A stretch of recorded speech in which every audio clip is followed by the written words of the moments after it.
So today we'll be exploring natural selection and how it affects the gene frequency over several generations.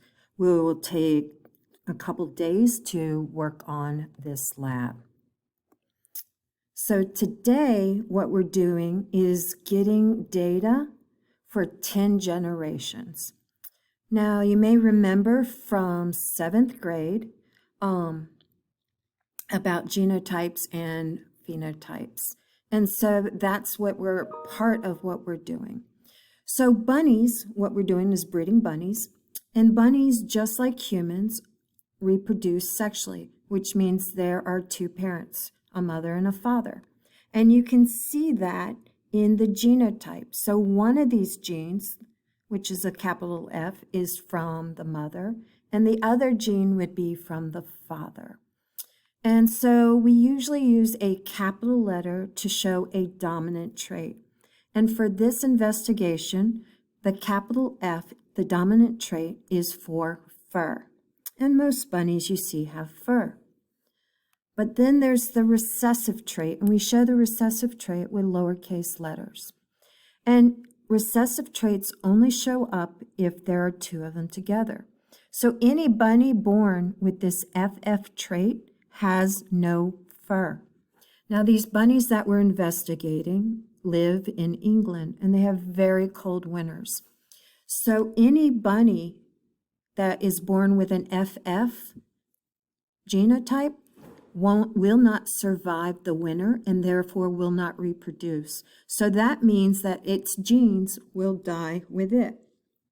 So just like in nature, the genes that you get are chance from your mom and dad. And so that's what we're going to do to kind of model that chance. We're going to set up the wheel of heredity. Now, for the first generation, everybody is going to use the same data and the same type. So we're going to go to the wheel of names, and you'll see something like this. And what you'll do, we want to put in 25 of the dominant traits, and you'll notice as you type, it'll add it to your list. So let me go ahead and add 25. And all I'm doing is I have my cap lock on, I'm hitting F and then enter. You want the letters to be one to a line. So it's 16, 17, and it does count on the bottom for you. Okay, so there's 25 of the dominant traits. Now I'm going to add 25 of the recessive traits, and we show that with the lowercase f. Oops, made a mistake and put 2, and it's easy just to go back and fix that. And so the letters represent alleles, and 2 alleles make up the genotype. And it's just a way that we symbolize the traits an organism has. Okay, and you can see down at the bottom I have 50 entries. And you can shuffle them by hitting up top and it'll mix it up. Okay, so we're going to spin once to see what allele the mother's going to donate. And in this case, the mother is giving a lowercase f, and then we want to remove it. So we hit remove, and we spin again for the father. So the mother gave us the recessive trait, the lowercase f. And the father is giving us a lowercase f. Okay, so then we're going to go back to our data table, and then I have an FF, and so what I'm going to do is put a hash mark right here because I had one individual. So for this first one, we're only talking about generation 1. Generation 2 is a little different. So then I go back, to the wheel, and I keep spinning. So it's spin once for one parent, get their allele, which is a capital F, hit remove, spin the wheel again, and then I get another capital F. So then in my data table, since I had 2 capital Fs, I'd go put a hash mark right here. So I would do that until all the letters of the alleles disappear from my table. And that will give me 25 bunnies. Now, like I said in the beginning, the FFs are hairless, so they'll die out. So for generation 2, it's going to be different because all the alleles and genes of these rabbits died with them.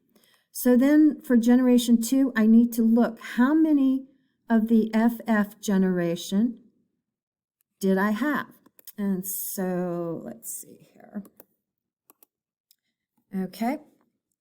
And then we'll go here. Let's go down one more. So the FF bunnies are hairless and die. So we need to make the new wheel for generation 2 using the alleles we have in generation 1. So what we need to do, we need to count how many bunnies had the double dominant, the capital F, capital F. And since there's 2 Fs there, I count the number of bunnies and then I double it. For example, if I had 10 bunnies with the capital F, that gives me 20 of the individual alleles. Then I move over to the heterozygous or the capital F, lowercase f, and I only have 8 of those.